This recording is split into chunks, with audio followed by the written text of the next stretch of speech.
Ayun guys, good morning sa inyo lahat. Yan, for today's video guys, nandito pa rin tayo sa Casa ng Premium Bikes.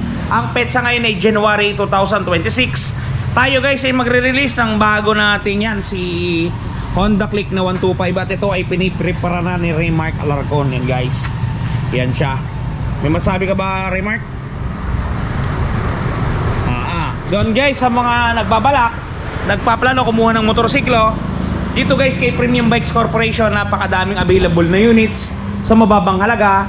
Ang rebates natin guys ay 500, 600 at 700. Para dun sa mga gumugusto kumuha ng motor, guys, panoodin ninyong video na to para mahikayat kayo. Okay, bago natin banatan yan, bago natin tirahin at kanain, syempre, intro muna tayo.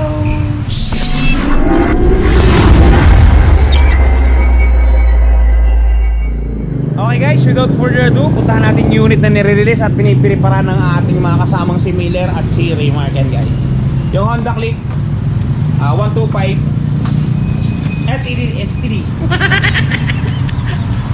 Yan guys, totoo pa si Miller dahil nabubulol tayo. Ano masabi mo, Remark, kay Joven? Talagang umasal siya pang taon na to. Lalo kukupal sa daan to. Yan guys, eto guys, balik tayo sa motor natin. Ito nga pala yung ating Honda Click 125 pa rin. 2025 to guys.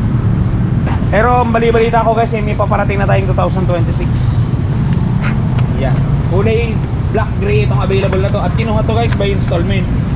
Para dun nga pala sa nagtatanong ng presyo na ito guys, ito ang presyo niya.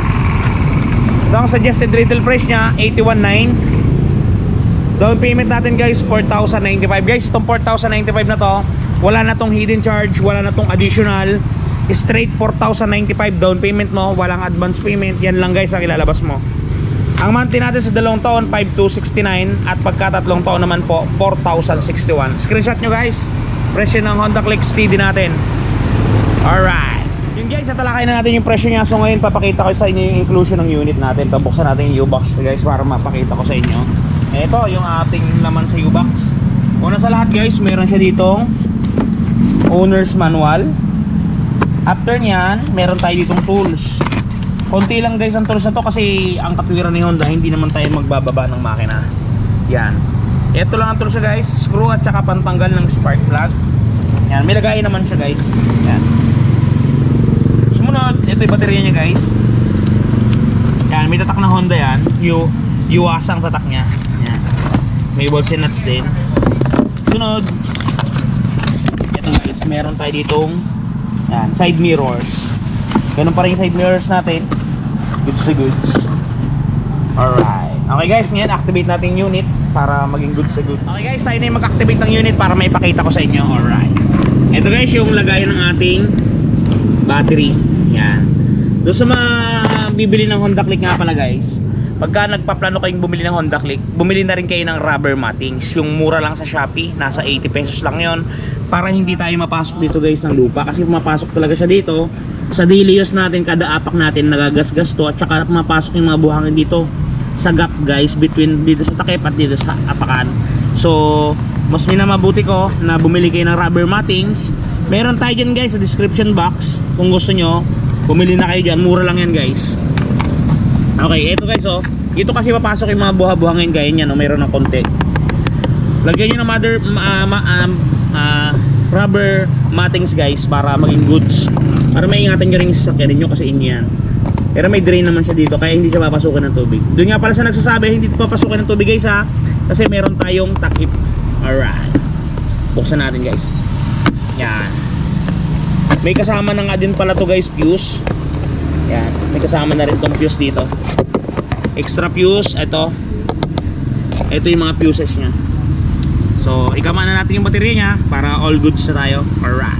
Ayun guys, so kinat natin yung video at kanina kasi may nag-inquire sa atin. So, minamadali ko na tong ikabit tong ating battery para syempre matakpan na natin. Nilagay na natin yung baterya guys. Yan.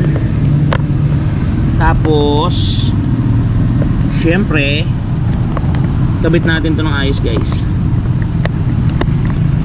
Yan, tapos takpan na natin at i-bolts na natin yung tornilyo nya para all goods na tayo.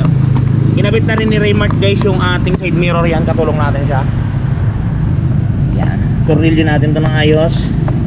para goods na tayo. Ayan guys, pakita ko sa inyo na activated na siya ha. Alright, busina. All goods. Okay guys, ngayon pabilan natin kay Miller ng gasolina para ma-activate at maiparnig ko sa inyo yung galawan ng ating Honda. Okay guys, ngayon nabilan na ni Raymart ng gasolina to. Yan, premium red. 55 pesos yan, ilalagay na sa motor para atin ang may activate. Alright. Karga mo na yan boy, para ating may start boy ng unit. And guys ha, 55 pesos yan. Isasalin ni Raymart Alarcon ng patagilid. Walang sablay, pasok lahat. Goods to goods. Ayan.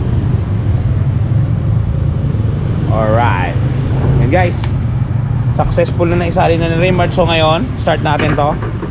Sarado muna natin to. Ayan, thanks boy. Ayan, start natin guys. Nakabukas pa yung ating side stand, so sara muna natin. Okay, start natin guys. This is it, pansit. Yan guys, easy start siya, one click. Yan guys, umaandar na ito ha, pakinggan nyo. Paandar na yan.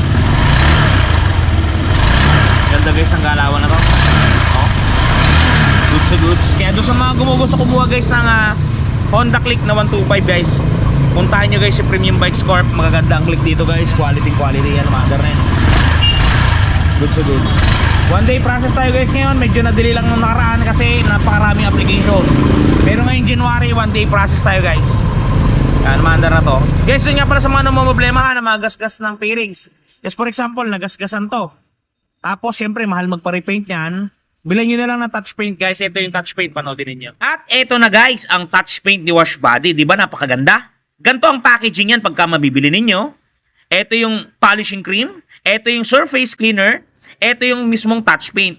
At may kasamang pre-yan na pen brush at meron yung instruction kung paano gagamitin. Ito guys, kung makikita ninyo, ganito siya i-apply. Una, pahidan ninyo ng polishing cream para makinis ninyo yung lugar o lokasyon. Sprays ng surface cleaner. At syempre, i-apply natin ang ating touch paint. Yan. Isulat nyo lang ng pen niya at talaga namang matatakpan ang mga gasgas ng inyong unit. Bili na kayo guys, touch paint ni Wash Body. Yan guys, napaka-quality ng touch paint niyan. Kaya kung ako sa inyo, i-try nyo na ang touch paint ni Wash Body. Yan guys, pag kukuha kayo ng motor, isama nyo sa listahan yung bisitahin si Premium Bikes Corporation. Okay guys, hanggang dito lang muna ang video natin. Ingat kayo palagi. At palagi po kayo magpapakasaya sa Ron TV Shoes. Bye bye.